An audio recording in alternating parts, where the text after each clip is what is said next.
Chapter ৩৪২ ধূর্ত শেয়াল আলজার Wilson. পরামর্শ, আমার তো মনে হয় যতটা সম্ভব দূরে থাকাই ভালো।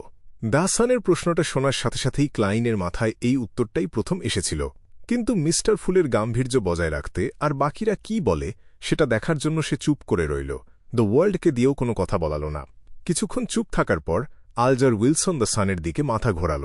সে ধীর আর শান্ত গলায় বলল, তুমি খুব সামান্য তথ্য দিয়েছ, তাই আমাদের পক্ষে কোনো কাজের পরামর্শ দেওয়া বেশ কঠিন। ওই অর্ধেক ধ্বংস হয়ে যাওয়া মন্দিরটা সম্পর্কে আমরা শুধু একটাই জিনিস জানি, আর তা হল সেখানে ট্রু ক্রিয়েটর অর্থাৎ ফলেন ক্রিয়েটরের একটা অদ্ভুত মূর্তি আছে। সেখানে আর কি কি আছে তা আমাদের জানা নেই, তাই স্বাভাবিকভাবে এই পরিস্থিতি নিয়ে খুব একটা বিশ্লেষণ করা আমাদের পক্ষে সম্ভব হচ্ছে না। তার মানে ফলেন ক্রিয়েটর আসলে ট্রু ক্রিয়েটর। ভাবতেই অবাক লাগে যে দ্য সান যে সিটি অফ সিলভারে থাকে সেখানে ট্রু ক্রিয়েটরের অনুসারী আছে, এমনকি একটা মন্দিরও বানানো হয়েছে। ম্যাজিশিয়ান ফোর্সওয়াল ভীষণ আগ্রহ নিয়ে কথাগুলো শুনছিল। তার তো প্রায় ইচ্ছে করছিল সবকিছু লিখে রাখতে। জাস্টিস অড্রে হল চরম আগ্রহ নিয়ে অপেক্ষা করছিল দ্য সান কখন ওই অদ্ভুত মন্দিরের বর্ণনা দেবে। ডেরিক বার্গ মাথা নাড়ল, তারপর কয়েক সেকেন্ড ওপরের দিকে তাকিয়ে থেকে বলল, ওই মূর্তির পাশাপাশি সেখানে অনেক অসম্পূর্ণ দেয়ালচিত্র আছে যেগুলোর আশেপাশে ভয়ঙ্কর অশুভ আত্মারা ঘুরে বেড়াত। অবশ্য ৬ সদস্যের কাউন্সিলের ২ জন প্রবীণের নেতৃত্বে আসা অনুসন্ধানী দল ইতিমধ্যেই সেগুলোকে শেষ করে দিয়েছে। আমি এখনও সেই দেয়ালচিত্রগুলো নিজের চোখে দেখিনি। শোনা যায় সেখানে নাকি পৃথিবীর শেষ দিনের ভবিষ্যদ্বাণী লেখা আছে, আর বলা আছে কিভাবে ফলেন ক্রিয়েটর তার অনুসারীদের বাঁচাবেন, আর তার সাথে সেই রক্তক্ষয়ী আচার অনুষ্ঠানের কথাও বলা আছে। একটা দেয়ালচিত্রের ঠিক কোনায় অদ্ভুত কিছু অক্ষর লেখা আছে, যেগুলো দেখে মনে হয় সেগুলো জটুন ভাষা থেকেই এসেছে। কিছুটা পাঠোদ্ধার করার পর কয়েকজন প্রবীণ মনে করছেন যে এর মানে হল রোজ রিডেমশন। এটা হয়তো যে দেয়ালচিত্রগুলো এঁকেছে তার আসল নামের কোনো সাংকেতিক রূপ হতে পারে। আবার যে সংগঠন এই মন্দির আর শহরটা বানিয়েছিল এটা তাদেরও সাংকেতিক নাম হতে পারে। চিফের ধারণা অনুযায়ী এই দেয়ালচিত্রগুলো অন্তত ১০০০ বছরের পুরনো। আমি যে ১০০০ বছরের কথা বলছি সেটা তোমাদের সময়ের হিসেবে তবে আমি ঠিক নিশ্চিত নই। সিটি অফ সিলভারে আমরা বিদ্যুতের ঝলকানির ওপর ভিত্তি করে দিন গণনা করি। যখন বিদ্যুতের ঝলকানি কমে যায় তখন আমরা সেটাকে রাত ধরি, আর যখন খুব বেশি ঝলকাতে থাকে তখন সেটাকে দিন হিসেবে ধরা হয়। এই একটা চক্র মিলে হয় একদিন, আর ৪টি ঋতুর কথা তো শুধু বইতেই লেখা আছে, তাই আমরা ঠিক কতদিন পার হয়েছে তার নির্দিষ্ট হিসাব রাখতে পারি না। শুধুমাত্র সিটি অফ সিলভারের চিফই এটা নিশ্চিত করে বলতে পারবেন। দ্য সানের গল্পের এই পর্যায়ে এসে ফোর্সওয়ালের মনে হল সে যেন কোনো রূপকথার গল্প শুনছে। এমন একটা শহর যেখানে সূর্য নেই, লাল চাঁদ নেই, দিনরাতের পার্থক্য নেই, এমনকি কোনো ঋতু পরিবর্তনও নেই। সে যতই শুনুক না কেন সবকিছুই তার কাছে ভীষণ অবাস্তব লাগছিল। একমাত্র রূপকথার গল্প বা উপন্যাসে এমন দুঃসাহসী বর্ণনা দেওয়া সম্ভব। আর এমন একটা শহর কল্পনা করার জন্য লেখককে নির্ঘাত গাঁজা টেনে একদম পাগলের মতো অবস্থায় থাকতে হবে। অবাক হওয়ার ঘোর কাটতেই তার মাথায় প্রথম যে চিন্তাটা এলো সেটা হল, আমি সিটি অফ সিলভারকে নিয়ে একটা উপন্যাস লিখতে চাই। কিন্তু একটু পরেই সে এই চিন্তা বাদ দিল, কারণ সিটি অফ সিলভারের পেছনের আসল রহস্যটা তার জানা ছিল না। সে নিশ্চিত ছিল না যে এটা ৭টি গির্জার সবাই মিলে লুকিয়ে রাখা কোনো গোপন রহস্য কিনা, আর তার ভয় হচ্ছিল যে বইটা ছাপানো মাত্রই লেখক হিসেবে তার দরজায় নাইটহক্স এসে কড়া নাড়বে আর বলবে যে তারা নাকি তার গ্যাসের মিটারের পয়সা নিতে এসেছে। তাহলে সিটি অফ সিলভারের পরিবেশটা ঠিক এই রকম। দ্য সান তো প্রায় অন্ধকারের গভীরে লুকিয়ে থাকা দানবদের কথাও বলে। দুঃখের বিষয় হল আমি মাত্র সিকোয়েন্স আর্টে আছি। তা না হলে আমি সত্যি সত্যি মিস্টার ফুলকে অনুরোধ করতাম আমাকে একবার সেখানে কোনো অভিযানে পাঠাতে। না অড্রে হল, তুমি তো এখন আর কোনো ছোট খুকি নও। তোমার বোঝা উচিত যে এই ব্যাপারটায় ঠিক কতটা বিপদ লুকিয়ে আছে। জাস্টিস অড্রে হল একবার নিজের ভাবনাকে ডানা মেলতে দিচ্ছিল, আবার পরক্ষণেই নিজেকে শুধরে নিচ্ছিল। অন্তত ১০০০ বছর? অরোরা অর্ডারের জন্ম তো ৩ শতাব্দীর বেশি হয়নি, এমনকি এটা হয়তো ২ শতাব্দী পুরনোও হবে না। তাই তাদের পক্ষে এটা বানানো অসম্ভব। হয়তো ৫ম যুগ বা তারও আগে ৪র্থ যুগ থেকেই ট্রু ক্রিয়েটরের প্রতি এই বিশ্বাস শুরু হয়েছিল। তবে যে সংগঠনটি তাঁকে পুজো করত সেটা অরোরা অর্ডার ছিল না। পরবর্তী ১ থেকে ২০০০ বছর ধরে ৭টি প্রধান গির্জা একে দমন করে রেখেছিল, যার ফলে ট্রু ক্রিয়েটরের অনুসারীরা একটা মারাত্মক সংকটে পড়েছিল। গির্জাগুলো তাদেরকে বারবার ধ্বংস করেছে, আর শেষমেশ তারা কি অরোরা অর্ডার হিসেবে নিজেদের আবার নতুন করে গড়ে তুলেছে? ক্লাইন, যে মনে মনে এই হিসাবগুলো মেলাচ্ছিল, সে তার বসার ভঙ্গি আর হাবভাব একদম স্বাভাবিক রাখল। ডেরিক বার্গ ২ সেকেন্ড থেমে তারপর আবার বলতে শুরু করল, শহরের ধ্বংসস্তূপ আর ওই অর্ধেক ধ্বংস হয়ে যাওয়া মন্দিরে থাকা ভয়ঙ্কর দানবগুলোকে আপাতত পরিষ্কার করা হয়েছে। এবার আমাদের কাজ হল মন্দিরের মাটির নিচের অংশগুলো ঘুরে দেখা। তোমাদের কি কোনো পরামর্শ আছে? ফলেন ক্রিয়েটর সম্পর্কে তোমাদের যা ধারণা, সেই অনুযায়ী আমার কোন কোন দিকে খেয়াল রাখা উচিত?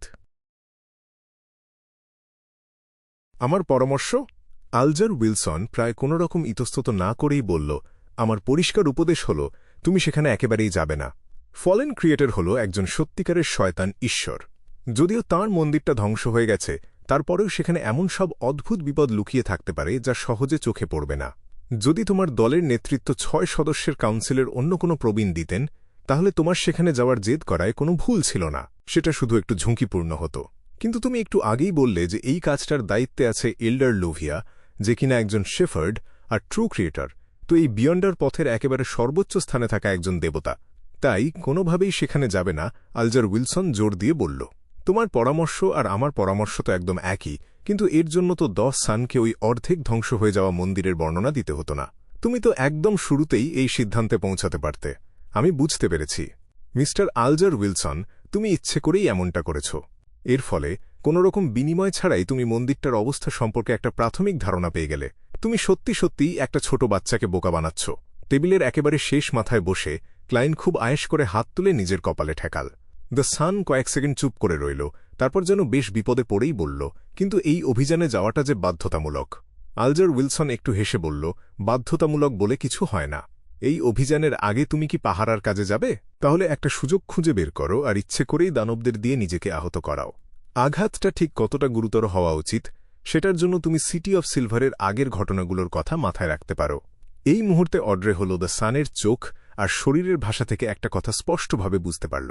সত্যিই এমনটা করা যায়? কিছুক্ষণের জন্য অবাক আর বিভ্রান্ত হয়ে থাকার পর ডেরিক বার্গ ভুরু কুঁচকে বলল, কিন্তু খুব শিগগিরই তো আমার কোনো পাহারার কাজ নেই। আলজার উইলসন তাচ্ছিল্যের হাসি হাসল। তুমি তো যে কোনো সময় নিয়ন্ত্রণের বাইরে চলে যাওয়ার ভান করতে পারো। না, আরও ভালোভাবে বলতে গেলে তুমি নিজেকে একেবারে নিয়ন্ত্রণের বাইরে যাওয়ার শেষ সীমায় নিয়ে যেতে পারো।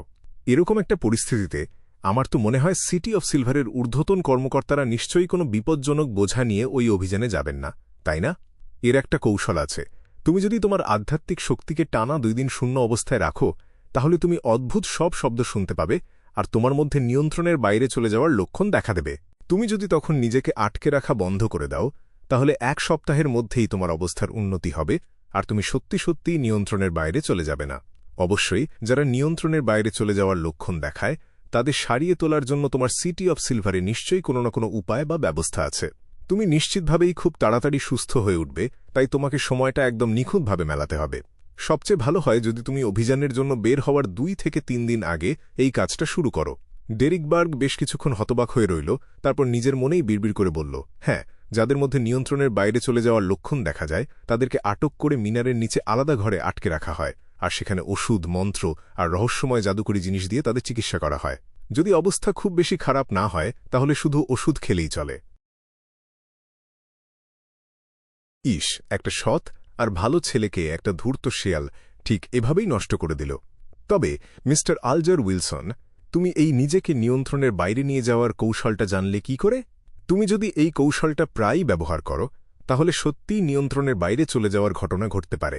ক্লাইন মনে মনে দীর্ঘশ্বাস ফেলল। অড্রে হল এই কথা শুনে একেবারে বোবা হয়ে গেল। তার মনে হল সে যেন নতুন কোনো জ্ঞান লাভ করেছে। দ্য সানকে এখনও দ্বিধায় ভুগতে দেখে, যেন সে কোনোভাবেই সিটি অফ সিলভারের প্রবীণদের সাথে মিথ্যে বলতে চাইছে না। আলজার উইলসন খুব ধীরে ধীরে জিজ্ঞেস করল, 6 সদস্যের কাউন্সিলের বাকি প্রবীণরা কি জানেন যে ফলেন ক্রিয়েটর এই শেফার্ডের পথকে নিয়ন্ত্রণ করেন? তারা জানেন না। ডেরিক বার্গ খুব সততার সাথে মাথা নাড়ল। আলজার উইলসন আবার জিজ্ঞেস করল, তোমার কি মনে হয় এল্ডার লোভিয়া সিটি অফ সিলভারের কোনো ক্ষতি করতে পারে? শুধু হ্যাঁ বা না তে উত্তর দাও, কোনো ব্যাখ্যার দরকার নেই। ডেরিক বার্গ শেষ পর্যন্ত আর নিজের সাথে মিথ্যে বলতে পারল না। আলজার উইলসন মৃদু হেসে বলল, তার মানে শুধু তুমি এই ব্যাপারটা জানো, কিন্তু 6 সদস্যের কাউন্সিলের বাকি প্রবীণদের সাবধান করার কোনো উপায় তুমি খুঁজে পাওনি, তাই তো? ডেরিক বার্গের চেহারায় চিন্তার ছাপ আরও গাঢ় হল। আলজার উইলসন তার বসার ভঙ্গি পাল্টে পেছনের দিকে হেলান দিয়ে বসল। এই অভিযানে মারাত্মক ঝুঁকি আছে, সেটা তুমি নিজেই জানো। তুমি যদি ওই অর্ধেক ধ্বংস হয়ে যাওয়া মন্দিরে মারা যাও, তাহলে এল্ডার লোভিয়ার এই অদ্ভুত রহস্য ফাঁস করার উপায় কে খুঁজে বের করবে? এই ভয়ঙ্কর বিপদ থেকে সিটি অফ সিলভারকে কে বাঁচাবে? ফলেন ক্রিয়েটর হল একজন সত্যিকারের শয়তান ঈশ্বর। তুমি নিজের কোনো ব্যক্তিগত লাভের জন্য নিয়ন্ত্রণের বাইরে যাওয়ার ভান করছ না, বা অন্যদের সাথে মিথ্যেও বলছ না। তুমি সিটি অফ সিলভারকে বাঁচানোর জন্যই এমনটা করছ। তোমার নিজের সম্মানের সাথে যদি এর তুলনা করো তবে কোনটা বেশি গুরুত্বপূর্ণ? ডেরিক বার্গ দাঁতে দাঁত চেপে খুব গম্ভীরভাবে মাথা নাড়ল। আমি বুঝতে পেরেছি। তোমাকে ধন্যবাদ, মিস্টার আলজার উইলসন। অড্রি হল আর ফোর্সওয়ালের হঠাৎ করেই নিজেদের কপালে চাপড় মারার ইচ্ছে হল। সে সত্যিই খুব সহজে বোকা বনে যাওয়া একটা বাচ্চা ছেলে। তবে এটাও একদিক দিয়ে ভালোই হল, এর ফলে অন্তত খুব তাড়াতাড়ি ট্যাট ক্লাবের কোনো সদস্য কমে গেল না। ক্লাইন নিঃশব্দে দীর্ঘশ্বাস ফেলে দ্য ওয়ার্ল্ডকে নিয়ন্ত্রণ করে বলল, আমার মিস্টার দ্য সানের কাছে একটা প্রশ্ন আছে। এর সাথে একটা লেনদেনের ব্যাপার থাকতে পারে, তাই আমি একটা গোপন আলোচনার অনুরোধ করছি। ক্লাইন দ্রুত নিজের আসল সত্তায় ফিরে গেল আর খুব নির্লিপ্তভাবে মাথা নাড়ল। অবশ্যই। বাকি সবাইকে আড়াল করে দেওয়ার পর দ্য ওয়ার্ল্ড দ্য সানের দিকে তাকিয়ে জিজ্ঞেস করল, সিটি অফ সিলভারে কি কোনো বিয়ন্ডার বৈশিষ্ট্যের ওপর থেকে শয়তান ঈশ্বরের মানসিক দূষণ দূর করার কোনো উপায় আছে? এই প্রশ্নটা ক্লাইন এর আগেও কয়েকবার করতে চেয়েছিল, কিন্তু সে ভেবেছিল যে জাস্টিস আর বাকিরাও হয়তো এই ব্যাপারে আগ্রহী হবে, আর দ্য সান যদি শয়তান ঈশ্বর সংক্রান্ত এই প্রশ্নের উত্তর দিতে না পারে তাহলে সবার চোখ নির্ঘাত সেই ঈশ্বরের মতো মিস্টার ফুলের দিকেই গিয়ে পড়বে। তাই সে নিজের এই ইচ্ছাকে এতক্ষণ দমিয়ে রেখেছিল। মাত্র কয়েক মুহূর্ত আগেই সে জাস্টিসের কাছ থেকে অনুপ্রেরণা পেয়ে এই গোপন আলোচনার বুদ্ধিটা বের করেছে। আমরা কখনোই কোনো শয়তান ঈশ্বরের মুখোমুখি হইনি। ডেরিক বার্গ খুব আন্তরিকভাবেই উত্তর দিল, আমরা শুধু একটা বিয়ন্ডার বৈশিষ্ট্য থেকে কোনো র্যাম্পেজারের মানসিক দূষণ আলাদা করতে পারি। এটা হয়তো সত্যিই কাজে লাগতে পারে, কারণ আমার কাছে তো ধূসর কুয়াশা আছে। ক্লাইন নিজের আনন্দ চেপে রেখে দ্য ওয়ার্ল্ডকে দিয়ে বলাল, এর বদলে তোমার কি চাই? এটা কোনো প্রতিদানের ব্যাপার নয়। দেসান মাথা নাড়ল। এই পদ্ধতি আর এর সাথে জড়িত জ্ঞান জানার জন্য আমাকে অন্তত একটা পাহারাদার দলের ক্যাপ্টেন হতে হবে, অথবা অনুসন্ধানী দলের ক্যাপ্টেনের মতো একজন শক্তিশালী যোদ্ধা হতে হবে। তবেই আমি এই গোপন বিষয়গুলো জানতে পারব। প্রথমটার জন্য আমাকে সিকোয়েন্স সাথে থাকতে হবে, আর দ্বিতীয়টার জন্য দরকার অন্তত সিকোয়েন্স 6। উফ! ক্লাইন স্বস্তির নিঃশ্বাস ফেলল আর দ্য ওয়ার্ল্ডকে দিয়ে কর্কশ গলায় বলাল, আমি আশা করি তুমি যত তাড়াতাড়ি সম্ভব এই যোগ্যতা অর্জন করতে পারবে।